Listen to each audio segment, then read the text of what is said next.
Hello दोस्तों, तो कैसे हैं आप लोग। उम्मीद करता हूँ अच्छे होंगे। मैं भी बहुत अच्छा हूँ। तो हम लोग आज एक बहुत इम्पोर्टेंट चीज़ पढ़ेंगे जिसमें काफ़ी दिक्कत आती है कि मैट्रिक्स में। ठीक है, मैट्रिक्स हिंदी में आप भी कहते हैं इसे। तो इसे हम पढ़ेंगे इसमें कि दो मैट्रिक्स हैं, उनका मल्टीप्लिकेशन कैसे करते हैं। ठीक है, दो मैट्रिक्स दिए हैं तो उनका गुणा कैसे करेंगे। ठीक है, तो ये चीज़ हम आज पढ़ेंगे।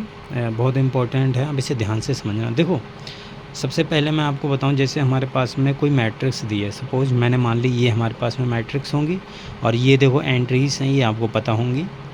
और ये बी है, ये हमारे पास में बी जे के मैट्रिक्स है कोई। इसका जो ऑर्डर है वो एम क्रॉस एन की मैट्रिक्स है और ये पी क्रॉस क्यू की मैट्रिक्स है। ठीक है, तो इनका मल्टीप्लिकेशन कब होगा, कब पॉसिबल होगा, वो सारी बातें समझेंगे। ठीक है, देखो, अगर आप ऐसा समझ लो कि जो पहली मैट्रिक्स है उसका ये वाला, ठीक है, जो पहली मैट्रिक्स है उसका कॉलम, नंबर ऑफ कॉलम, और जो दूसरी मैट्रिक्स है उसके नंबर ऑफ रोज की संख्या यदि आपस में बराबर है, number of columns number of rows यदि आपस में बराबर है, then A dot B is possible. इसका मतलब है ए बी पॉसिबल, यानी उनका हम मल्टीप्लिकेशन कर सकते हैं, अदरवाइज़ नहीं कर सकते। ठीक है, या आप ऐसा समझ लो कि एन बराबर पी हो। अब हर मतलब अब कोई मैट्रिक्स होगी इसमें एन बराबर पी तो लिखा हुआ होगा नहीं, तो आप सिंपल ये देख लिया करो कि जो पहली मैट्रिक्स है, जैसे यहाँ ए गुणा बी की हमने, तो जो पहली मैट्रिक्स है उसका नंबर ऑफ़ रोज़ उसके, और दूसरी मैट्रिक्स से नंबर ऑफ़ कॉलम्स।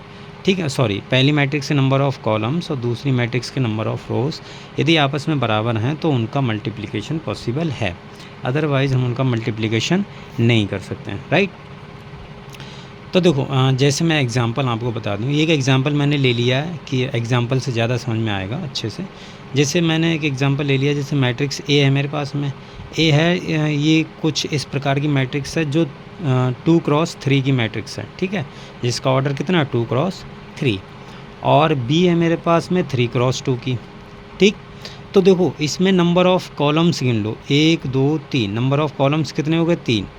अब इसमें नंबर ऑफ़ रोज़ देख लो, 1 2 3। ये देखो, आपको पता होगा कि ये नंबर ऑफ़ हमारे कॉलम होते हैं, ये C1 है, ये C2 है और ये C3 है। ठीक है, ये नंबर ऑफ़ रोज़ होते हैं, ये नंबर ऑफ़ रोज़। ठीक है, ये रो होते हैं और ये रो होते हैं और ये कॉलम होते हैं। तो इसमें कॉलम की संख्या कितनी है, 3, और इसमें रो की संख्या कितनी है, 3।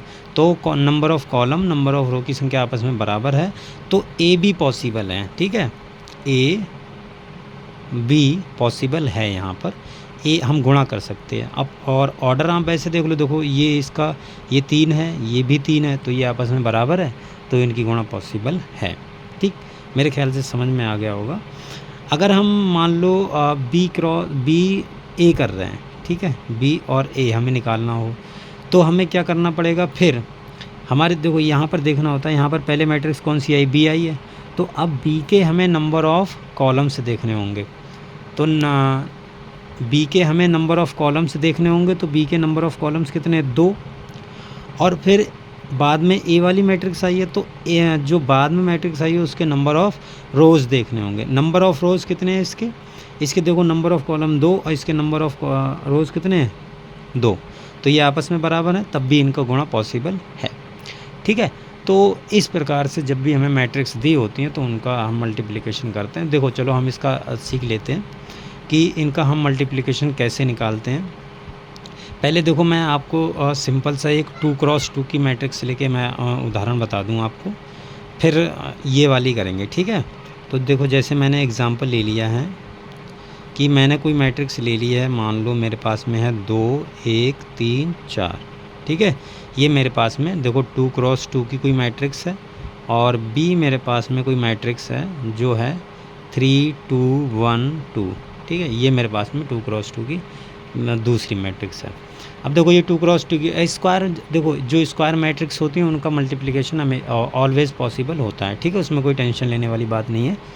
स्क्वायर मैट्रिक्स का मल्टीप्लिकेशन ऑलवेज़ पॉसिबल होता है, यानी हमेशा हम कर सकते हैं।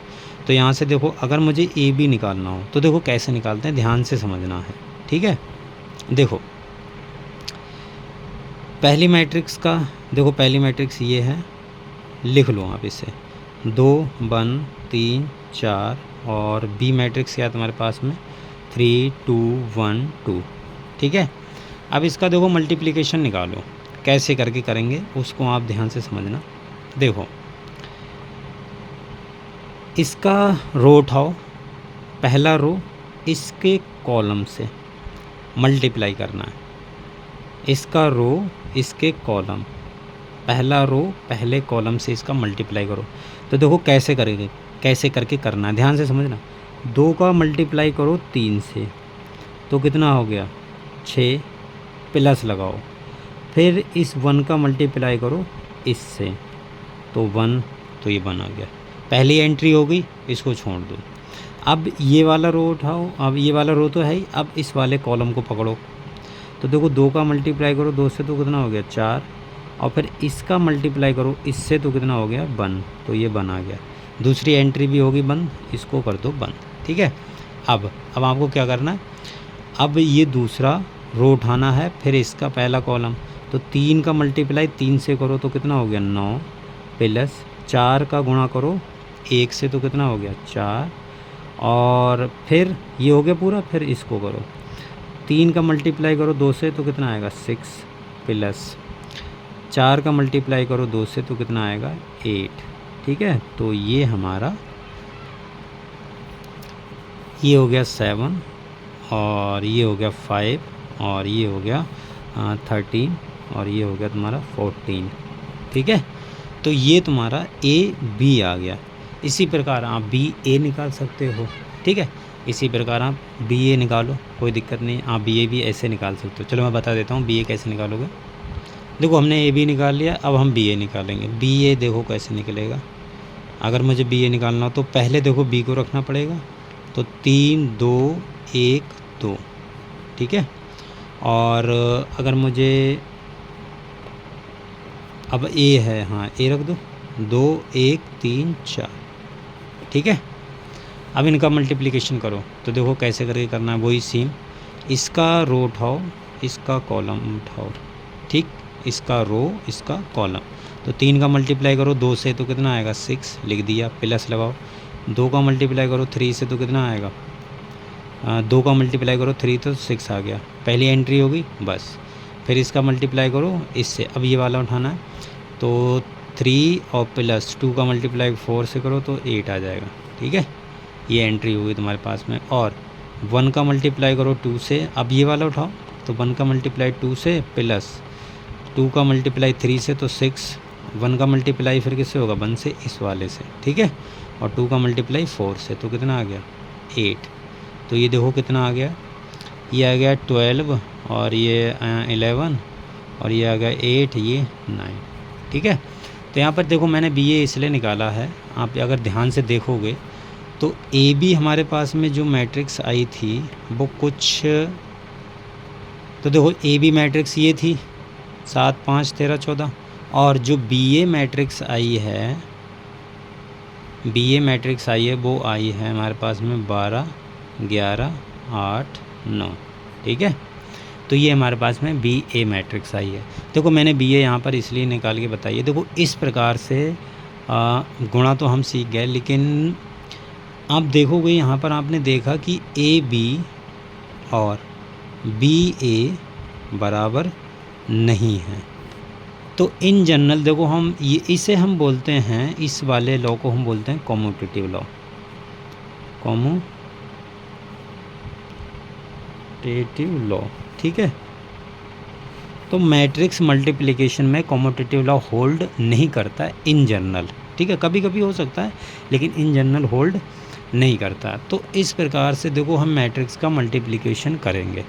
ठीक है, 2 क्रॉस 2 की हो तो हम इस प्रकार से करेंगे। आप ध्यान से इसको समझ लेना, ये बहुत इंपॉर्टेंट है, बहुत दिक्कत भी होती है इसमें मैट्रिक्स मल्टीप्लिकेशन में। आप इसको वीडियो को ध्यान से देखना, आपको एक एक बात समझ में आ जाएगी। ठीक है, चलिए फिर आज के लिए इतना ही रखते हैं, अगले मिलते हैं अगली वीडियो में। कल हम एक और अच्छी मैट्रिक्स पढ़ेंगे, जिसमें 3x3 का मल्टीप्लिकेशन करेंगे, वो बहुत इंपॉर्टेंट है, आप उसको ज़रूर देखिएगा। ये मल्टीप्लिकेशन का पार्ट 1 रहेगा और वो पार्ट 2 रहेगा, ठीक है, मल्टीप्लिकेशन में। ठीक है, चलिए फिर मिलते हैं अगली वीडियो में, तब तक के लिए बाय, टेक केयर, ध्यान रखिए अपना, बाय बाय।